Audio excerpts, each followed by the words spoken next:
Many thanks for joining us on News Across Nigeria, where we show and tell you what's happening across the 36 states of the Nigerian Federation. I am Olumide Macaulay. On the program today, Edo State Governor Adams Oshiomhole highlights his strides in education.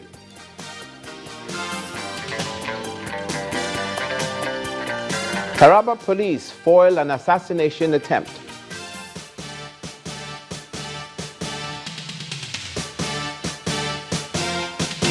And the Delta State Governor Ifeanyi Okowa encouraged to take more action in HIV/AIDS prevention in the health sector.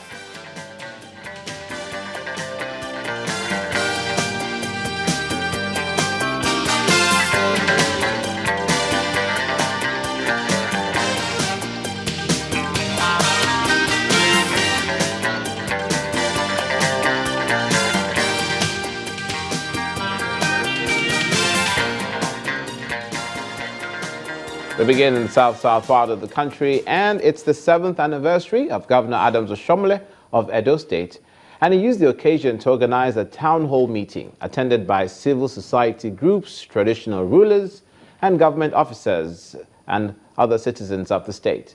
In what could be termed a self-assessment, the governor said that he inherited a rotten education sector where corruption was the order of the day, but that under his watch, education is bouncing back. Some of the policies we are putting in place now, namely reviewing the processes of recruitment of teachers and ensuring that we pay more attention to the recruitment and deployment of science teachers. As our people will say, Edo man no dey take second. Therefore, next year, by the special grace of God, we should take first. And we should be able to build and consolidate on that. Part of the problem we face in the educational sector, beyond the physical infrastructure decay that people can see, is the rottenness and the impact of corruption in the recruitment and deployment of teachers. Politicians choose to reduce the appointment of teachers to patronage. So party officials were employed as teachers. Those who were not connected through the party arrangement, if you pay 100,000, you have a job.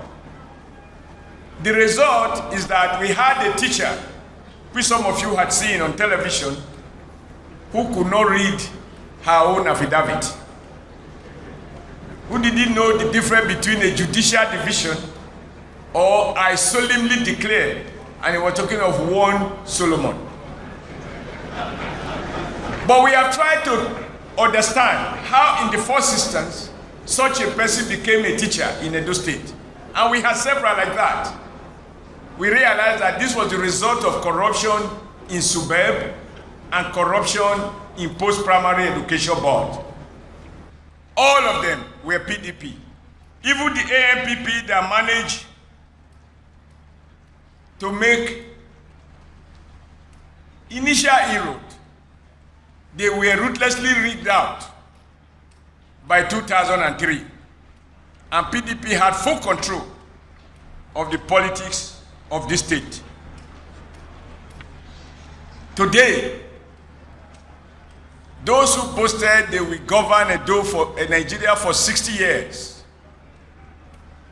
they have been wiped out after 16 years, at least in this state.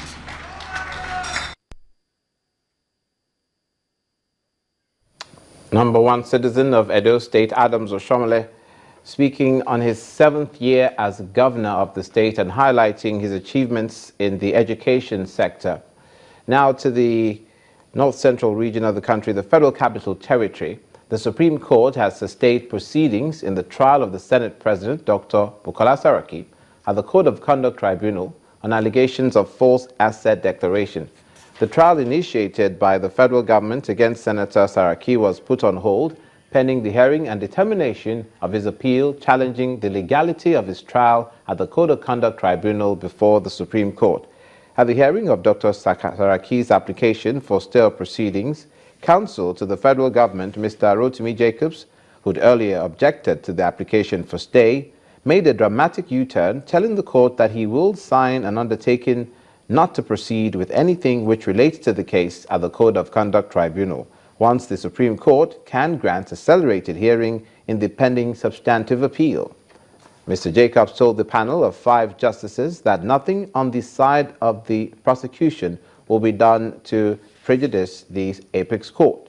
To ensure speedy hearing of the substantive appeal, the prosecution informed the court he will file his brief of argument against Dr. Saraki's substantive appeal on Monday and urged the court to compel the appellant to also file his brief of argument within 2 days so that an earlier date could be fixed for hearing of the matter. Justice Fabiyi, in his ruling, however, gave 7 days to both parties in the case to file and exchange their briefs, while a date for hearing of the substantive appeal will be communicated to the 2 parties, and in line with the undertaking of the prosecution, the proceeding of the Code of Conduct Tribunal should tarry. As well as such, he ordered a stay of proceedings pending the hearing and determination of the substantive suit. To the education sector now, the Kwara State University has lifted its suspension on 6 lecturers, ending months of arguments with the academic staff on whether or not lecturers can be part of a union. The resolution was made possible by the intervention of the State Governor, Abdul Fattah Ahmed. Director, University Relations, Dr. Ishaka Aliagan, said the lecturers have resumed their classes in the interest of the students. The chairman of KWASU chapter and Dr. Dauda Adeshola also commended the governor for his intervention, which he says will allow for the academic staff a free hand to unionize, which he says will bring rapid growth to the institution. Misunderstanding between the management of the Kwara State University and some 6 lecturers that were suspended recently was amicably resolved yesterday at a meeting between the 2 parties. Both parties agreed that they should work together as a family and in unity to achieve the purpose of the university, which is to have an uninterrupted academic calendar. So both parties also agree that the destined ambition of KWASU to become a foremost citadel of higher learning should be promoted by all the staff of the institution, that everybody should cooperate to achieve peace and harmony in the institution. You're watching news across Nigeria. Coming up, the Delta State Governor, Ifeanyi Okowa, encouraged to take more action in the prevention of HIV/AIDS. Please stay with us.